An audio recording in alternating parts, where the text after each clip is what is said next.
ரோகிணி நட்சத்திரக்காரர்களுக்கு புனர்பூசத்தில் இருக்கக்கூடிய குரு வியாபாரத்திற்கு என்ன செய்வார்? சூப்பரா இருக்கிறது ரோகிணி நட்சத்திரக்காரர்கள் தான்.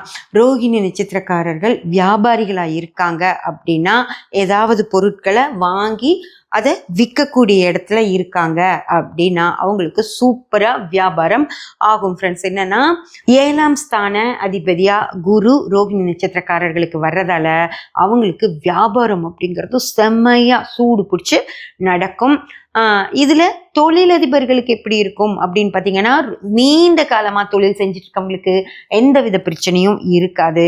ஆனால் புதுசாக தொழில் ஆரம்பிக்கிறோம் அப்படின்னா, புதுசாக உற்பத்தி தொழில் ஆரம்பிக்கிறோம் அப்படிங்கிறவங்களுக்கு இந்த நேரத்தில் கொஞ்சம் கிளையண்ட்ஸ் எல்லாம் வர்றது அப்படிங்கிறது கொஞ்சம் லேட் ஆகும். ஓகேங்களா? நீங்கள் கொஞ்சம் பொறுமையாக இருக்கணும். சரி, அது வர்றதை பார்த்து அதுக்கு தகுந்த மாதிரி நம்ம உற்பத்தி பண்ணலாம் அப்படின்னு சொல்லி கொஞ்சம் பொறுமையாக காத்துட்ருக்கணும்.